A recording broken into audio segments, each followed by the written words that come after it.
What's up, guys? Welcome back to Newswave. Over the weekend, we took a look at that Switch Lite cover, the flip cover. So if you missed that, go check that out. We had a lot of fun looking at it, kind of seeing if it was worth the money and doing some impact tests, we'll say, on that. And then, of course, we did the podcast Saturday night where we talked about all kinds of stuff, including like the PlayStation 5 backwards compatibility, Switch Pro, all of this stuff, just for fun. Had some fun on the podcast. Make sure you check those out if you missed it. Today, though, we have some stuff to go over, which does include Wii U ports, apparently. More Wii U ports for the Switch. Is that surprising to anyone? Probably not, but it did start getting passed around the internet quite a bit over the weekend. I thought we'd go over what exactly is happening here, where all this is coming from, just so you're up to speed on it, since we're probably going into a time where we'll have a Nintendo Direct, maybe with some Wii U ports, so interesting stuff there. We also heard from Nintendo's president about what they see with cloud gaming and possibly some technology that they are heading towards now as well. As always, guys, if you enjoy these videos, make sure you hit the like button. It does help out. And get subscribed down below if you're new here, so you can keep up to date with all the gaming news going on in the gaming world as we head towards 400,000 subscribers. Today, though, we are going to start with Ape Escape. Now, Ape Escape is a franchise that's been, we'll say, dormant for a while. I know we had a PSP game. I remember specifically playing it on the PlayStation 1 when that was out because it needed the DualShock controller, but it was still a pretty neat game. However, it's been missing for a bit, and when a Twitter account popped up, an official one for Ape Escape, some speculation started flowing and people got really excited, but not a lot's really been said by it. It's just been kind of posting mysterious images and some things leading up to possibly an announcement. Well, it seems like 2020 is when we're going to find out more information, as they posted to literally look out for new information from Ape Escape. And that's exciting. Now, it's very possible this could be a PS4 game that they want to get out before the PS5 comes out, so we could see it at like a state of play, possibly. It's also something to think about that it could be the PlayStation 5's knack. Good. Also, if you are one of the few people who have not played it yet, Grand Theft Auto 5 did hit Game Pass over the weekend. Big time surprise. I know it's been out for so long and it's sold so many copies and a lot of people play the online, but I wasn't really expecting it to just get dropped on Game Pass. Now, it is only on the console Game Pass. It's not on PC's version of Game Pass, which little disappointing there, I'll admit, because it on PC it's pretty awesome, right? There's a lot of cool things you could do on there, but the fact that they dropped it on there is good for anyone who just has not had a chance to get to it despite it selling so many copies and making so much money. I figured most people have probably played it, but if you have not, and you have Game Pass, you can go on there, download it now, and check it out. I recommend at least checking out the single player, see what you think of that. The online, Grand Theft Auto Online, is going to be tough, I think, for people to get into with how much time and effort and even money other people have put into it for years, but the single player is at least, I think, a good thing to try out, play through, see if you like it, especially with all the rumors of Grand Theft Auto 6 coming up.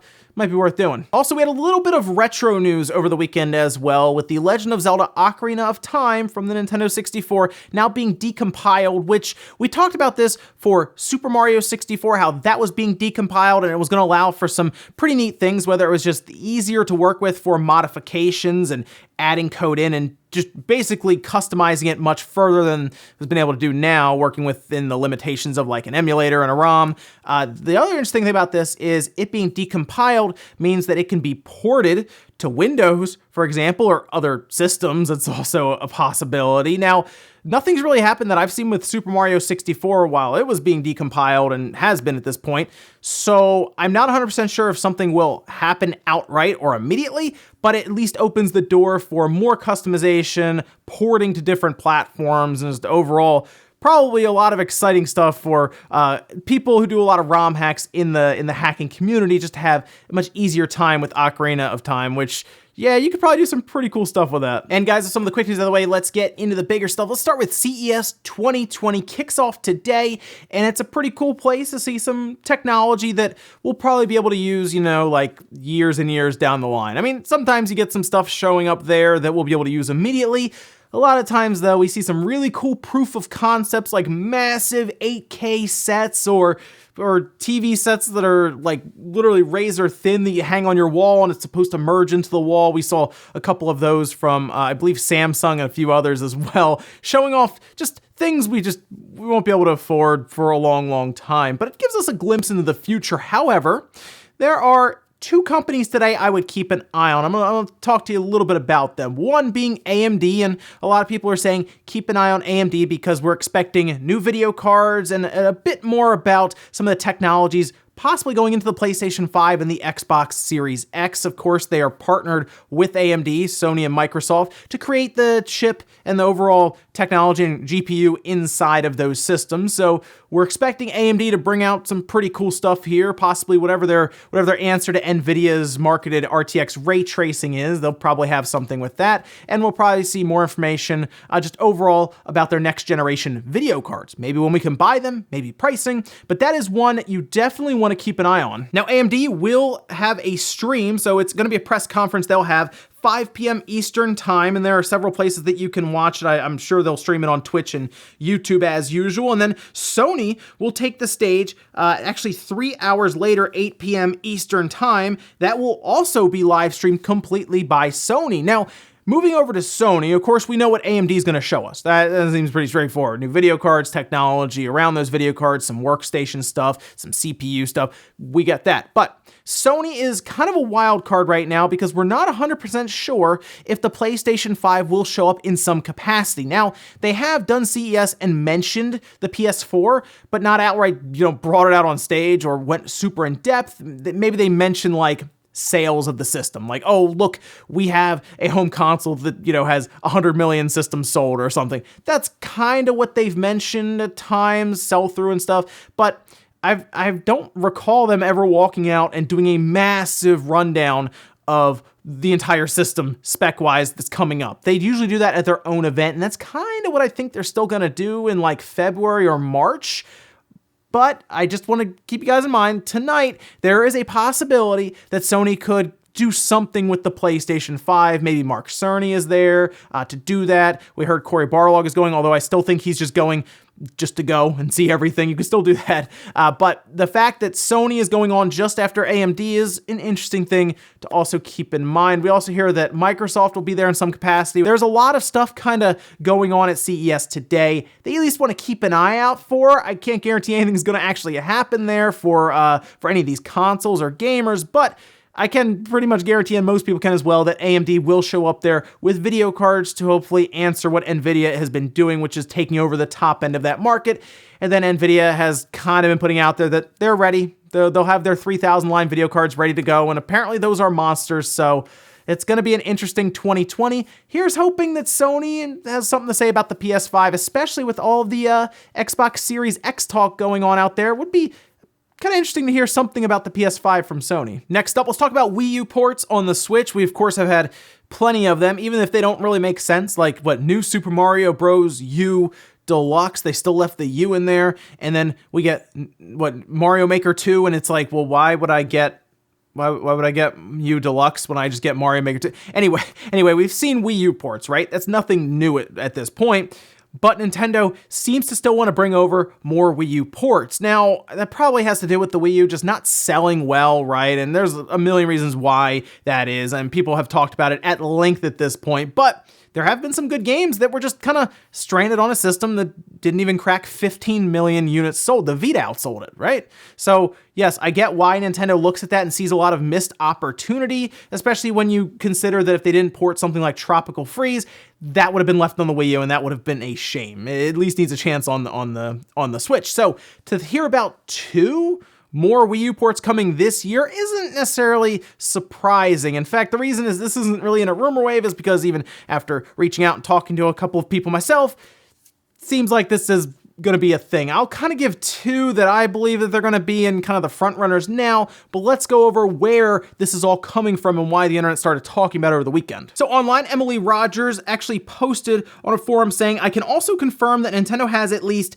2 more unannounced Wii U ports. They are not difficult to guess because there aren't many Wii U games left to port. And it's kind of true, I guess, because the way we look at this is different than the way Nintendo looks at it. Nintendo isn't just going to port Wii U games over because we think they're good. They're going to port Wii U games over because they think they have a fighting chance to sell, which is a shame because I do wonder if we'll ever see Xenoblade Chronicles X ported over, because that is actually at the top of my list for a game that I would like ported over. I know people really want Wonderful 101. I don't think that would sell on the Switch straight up, which is a shame to say. I think it would do okay, but I don't think it would just, do well enough even for Nintendo to consider it. I would like to see that come over because I didn't get a chance to really dive into that game as much on the Wii U when it came out. So yes, I would like to see it come over so I can try it. The two games that I am fairly confident, I'll say, are going to be the two games announced is Mario the 3D World, and then we'll probably see Pikmin 3. I would like to assume that Pikmin 3 means that we'll see Pikmin 4 maybe in the same direct or that year at least announced. But those are my two right now, 3D World and Pikmin 3. But let me know which Wii U ports you think would come over, or I guess which ones you would like to come over, because like I said, the two I would like to see come over is Xenoblade Chronicles X and Wonderful 101, but I know most likely those will not be the ones coming over because, Mario's on the cover. What do we do about that? That's gonna sell. Pikmin 3, though, is interesting. Again, I would only like to believe that Pikmin 3 would be ported because Pikmin 4. And you know what? Hey, for Pikmin fans, you'd probably be super excited and not even care that you're getting a Wii U port brought over if Pikmin 4 is getting announced, right? That would be a big deal, I think. So, hey, 3D World, Pikmin 3, you know what? I'd be okay with those, but let's take another look at Xenoblade Chronicles X. Next up, let's talk about Nintendo and I guess just technology in general and cloud gaming, because Shintaro Furukawa sat down with Nikkei talking all about different things in just technology, the gaming space, and how they're going to evolve going forward, because that is always a question for Nintendo, right? Especially when you see technology just rapidly evolving. And at times, people look at Nintendo and they'll say, well, they're behind the times constantly, right? I mean, you see, Apple was named in the article and in the interview as being the company moving mobile tech forward rapidly, even though they're creating a new cell phone every year, right? But rapidly moving mobile technology forward and just in gaming, mobile gaming in general. But, Furukawa thought a bit differently. Something I do not want the public to misunderstand is that we are not turning our backs on new technologies. We are constantly researching and developing. Our hardware development teams evaluate all kinds of new technologies available thus far and consult with our software developers. If they determine that a technology can be used with a game, then we will utilize it. We will not be changing this fundamental approach moving forward. Now, he does specifically name augmented reality, which I'm not surprised considering that worked so well in something like Pokemon Go, which of course Nintendo had a hand in with the Pokemon company. So I'm not surprised to hear that augmented reality was brought up specifically, and I'll be curious to see what they do with that going forward, especially with their Switch lineup and systems going forward in the future. And you never know with Nintendo, they come up with some interesting stuff. But the big thing that he kept pointing out is it has to work in a game and it has to be, interesting and fun. It has to be worth the investment to do, because we don't want to just put a ton of stuff into a system, have to sell more, sell it for more money, but not actually get much out of it for a game to use it. I think that is more or less what Nintendo's thinking, still more about the games than anything else. So if they come up with a cool idea to use with new technology like haptic feedback, they of course label it HD Rumble, or just using all that stuff that's in the Joy-Con that you don't even realize is in there until you use something like Labo, or at this point, even Ring Fit, right? Does some crazy stuff, then they're gonna use it at that point and invest in it. But otherwise, if it's not gonna work in a game, why use it? So the other thing that he talked about was cloud gaming, and cloud gaming is a hot topic right now with things like Stadia, but Furukawa doesn't see it taking over, he says, at least for another 10 years or so, most likely because they have to convince consumers that it's worth buying into, and of course the technology and infrastructure in general, like everywhere, has to get better, especially in the US. The US is pretty far behind in a lot of areas that I was shocked even when I saw people posting as to where the internet's good and where it's terrible. So there's still a lot to do there. And of course, Furukawa also talks about dedicated hardware not going away, which is good. But he does say that if a game is available everywhere, you're finished, because then how are you going to sell your dedicated hardware? You know what? What's interesting about that, he has a point, because the Xbox has kind of shown that if it's available other places, it's not going to sell as well as competition that has specific titles for each system. So it's interesting to think about it that way, but he says 10 years. So in 10 years, I wonder if game streaming really will be that big. That's the big thing now. Let me know if you think that's a good prediction. 10 years from now, will game streaming basically be a fourth console to us? We have Xbox, PlayStation, Nintendo Switch, and then I don't know, I guess Google Stadia, xCloud, just game streaming. And our last bit of news, talk about another hire at Retro Studios very quickly. It's hard to say what he'll be doing there, but it is interesting to see this person come back after working on New Super Lucky's Tale. Yeah, this is an interesting hire. Check this out. VGC actually had the scoop on this and put the article out and the report for it, saying the lead designer of Donkey Kong Country Tropical Freeze, Stephen Dupree, has returned to Retro Studios after a 2-year absence. He did work on New Super Lucky's Tale, and it's interesting to see him come back because he was actually the person who contributed to the creation of the Donkey Kong Country Returns on the Wii, of course. This was at Retro Studios, and worked on Mario Kart 7 for the 3DS. Of course, Retro Studios ran support for different things in Mario Kart 7 on the 3DS, and he was a part of it. Why would he be returning? Well, I mean, the obvious answer is Metroid Prime 4, right? I mean, let's bring everybody in. Let's get this thing done. Let's get it out. We got to get this done after we restarted development. The other theory right now is, would Retro Studios be working even on another game outside of this, like another Donkey Kong game? I mean, it's possible, especially if they are just starting it up now for something that would come out years from now, and Metroid Prime 4 is just underway, because after seeing all of the job listings being filled at this point going forward, it does seem like Metroid Prime 4 has really ramped up development. They are pushing, they're outsourcing, they're doing all kinds of stuff to get this rolling. It's possible that maybe this person's being brought in to start up another project going forward, maybe another Donkey Kong game.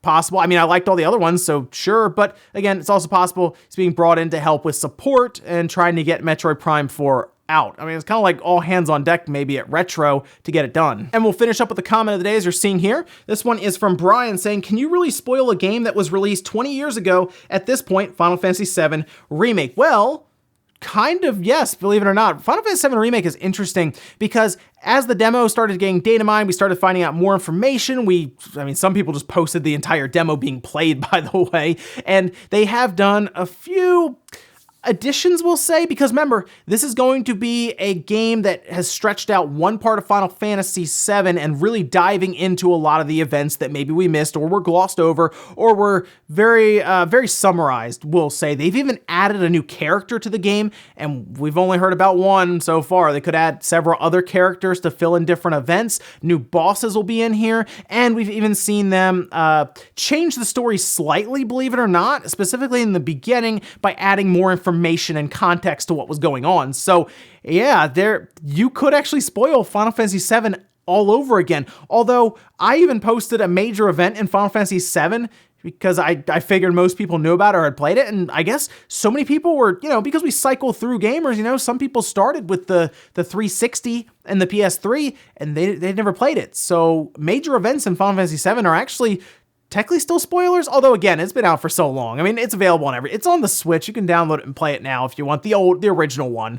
Still worth playing, by the way. But yeah, new stuff in Final Fantasy VII Remake, yeah, can be spoiled. I'm just ready for that demo. Come on, Square. Put that demo out. Ladies and gentlemen, let's go do it here for Newswave. If you enjoyed this video, guys, hit the like button, really helps out. If not, hit the dislike. Leave comments down below about everything we talked about today, whether the Wii U ports, which ones do you want to see brought over? All right, because there's still some left, right? And I don't know if Nintendo's going to bring every single one, because we are going into the 3rd year of the system, and they might just want to go straight up Switch games constantly.